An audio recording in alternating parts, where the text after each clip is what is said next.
What is up, YouTube? Alright, so the big news of the day, 24.5 factory edition KTM SXM 450 is in my house. Yeah, it's a new bike time.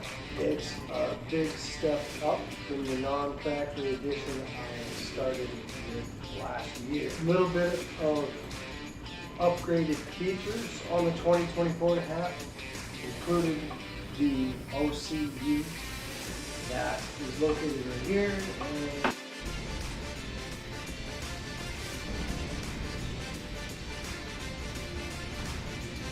it has triple clamps, it has the DID wheels, hubs, gold chain, the rental sprockets, grabber seats, got the clean graphic kits and clutch company, beautiful orange frame, some changes for 2024.5, which is going to reflect the changes in the 2025s.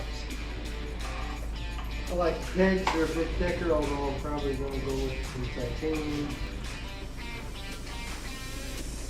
So, let me just start off by saying, I went out to the track, I rode my old bike, said to myself, okay, I'm going to put maybe a half hour on the new bike, and then I'll go back to practicing on the old bike. Went out there for the half hour, turned into an hour, got back on the old bike for about 5 minutes, turned right back around, got on the new bike again. Night and day difference, just saying. The other one was a couple years older, but the difference is astronomical. It really is. Kropovich exhaust, slip on. Bike's a little bit quiet. I still have the spark arrestor in it. I've got some flex bars, my easy clutch lever, and that's all that I have done to this bike at this point. I am running the Chase Sexton numbers on the floor. He is going to have a good weekend this weekend, by the way. He's coming back. He had a mishap last weekend. We've got a new mechanic.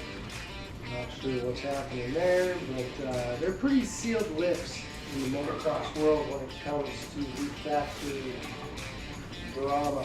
So, I've noticed that none of the factory riders are riding the vented airbox. They're all running the sealed airbox. I haven't learned why yet. I'm still running the vented until I learn better. I probably will. Let's talk about the differences on the track. So, very first thing I noticed, power, of course. Although I had it on map 1 fast, map, a little less response. I did change it within the first lap, and I've been running map 2, the faster map. Since I got it, I didn't want to get used to anything less than I could have. So I've been running that. Cornering. This thing dives, it drops, it sinks you in a corner, it feels spectacular. I instantly went about 3 feet shorter on my turning. So if I was hitting the outsides of the ruts, I'm able to hit the inside rut on this bike compared to my last bike. It drops in the corners, beautiful. Smooth accelerator. So, back to the bike. This bike is fire. That's the name of the picture. Riding this bike is incredible. Looking at the bike's incredible. The OCU is sick, bro. The off-road connectivity unit. It allows me to change my motor settings. It allows me to lip pro the tracks, get on the leaderboards, compare my times to other people's riders. I can change the settings on my maps. I can change my engine braking. I can change the traction control. There's just a large variety of things I'm able to do that this bike can do compared to any other bike. Yamaha has a similar setup, but it's not anywhere near as updated as this system at this point. This bike is very technical. We're going to take a peek. As you can see, there's my bike. We're going to do another video on how to get this started. If you're having problems, you know, you can go to settings,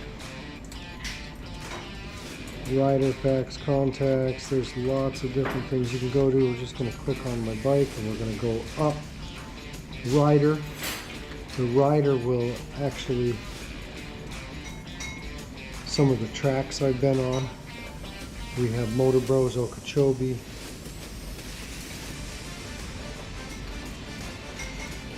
Orlando MX, and PAX tracks.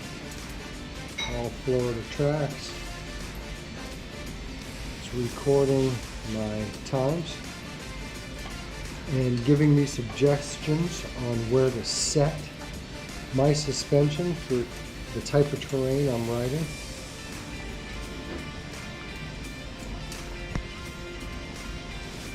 Click on engine, and this allows me to put in custom maps that I've set. I can create a new map, for instance. Factory edition 2024 and a half. It says sand, gravel, or hard packed. So if I go hard packed, dry conditions, and then traction control. You don't need a lot of that. We'll leave it in the middle. Quick shift. I can adjust the quick shifting feature. And then you can go to advanced settings as well, which will get you pretty damn cool stuff, really. You have throttle response, launch control, quick shift through each gear, and the engine brake, which the engine brake is quite usable feature. Let's go back, close. We're not making a new map, okay. Let's go back one more time. This is a really nice feature too. Anywhere I go, I can hit my manuals, click on owner's manual, and I'm able to pull up my owner's manual for specs, SAG settings, recommendations, just everything's on here, which is really nice. Really nice. I'm gonna go back.